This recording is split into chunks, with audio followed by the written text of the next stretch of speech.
कि पत्नी बोली, क्यों जी? शादी के पहले तो कहते थे अपनी पारों से, मैं तेरी मांग सजा दूंगा तारों से, अब क्या हुआ? मैं बोला, मैं तो अब भी कहता हूं मैं तेरी मांग सजा दूं तारों से, पर भरोसा तो मिले बिजली के ठेकेदारों से। हर बार मेरी ख्वाहिश छली जाती है, और जब भी तुझे तारों से सजाना चाहा, बिजली चली जाती, बिजली चली जाती। एक व्यंग्य रचना पढ़ना चाहता हूं, उसका शीर्षक है कुत्ते की व्यथा।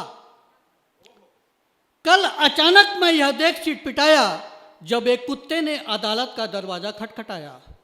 बोला, मान्यवर, मैं इज्जतदार घराने का पालतू जानवर, सीधे स्वभाव और टेढ़ी पूंछ का स्वामी, नाम मोती पिता टॉमी, चोर उचक्का मुझसे नजर बचाए, जिसे चूम लूं अस्पताल के चक्कर लगाए, समाज के लिए उतना ही उपयोगी जितना डॉक्टर के लिए रोगी, आयकर विभाग के लिए वेतन भोगी। बहुतों को सिखाया मैंने दुम हिलाना, बहुतों ने सीखा मुझसे दुम दबाकर भाग जाना। बहुतों को सिखाया मैंने दुम हिलाना, बहुतों ने सीखा मुझसे दुम दबाकर भाग जाना। बात कहता हूँ साफ और सटीक, वफा का जीता जागता प्रतीक। और कल मेरी सगी पत्नी टिप्सी ने मुझे बेवफा कहा।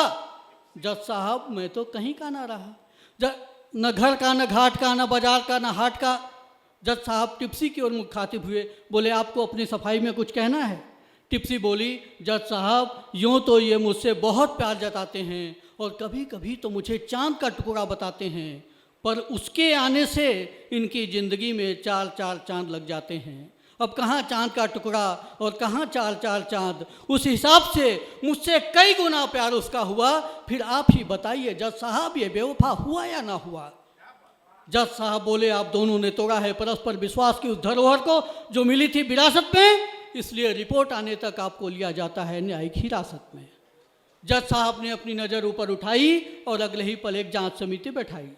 मोती बोल पड़ा, जज साहब ऐसा मत कीजिए, ऐसा मत कीजिए, हम पर रहम कीजिए, हमारी उम्र इतनी थोड़ी होती है, आप जितनी थोड़ी होती है, हम तो 4-6 साल में मर लेंगे।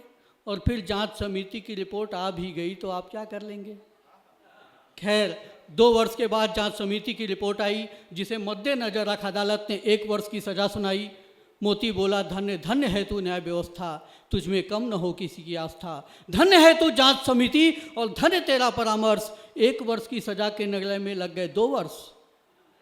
मोती सोचने लगा अपनी धुन में और निकल पड़ा इसी उधेड़बुन में कि बड़े मालिक के लिए तो ये सब आम बातें हैं, पर वो अदालत नहीं जाते हैं, शायद इसीलिए वो इज्जतदार हैं, मान्यवर हैं, और हम उस घराने के पालतू जानवर हैं। हम उस घराने, बहुत बहुत धन्यवाद।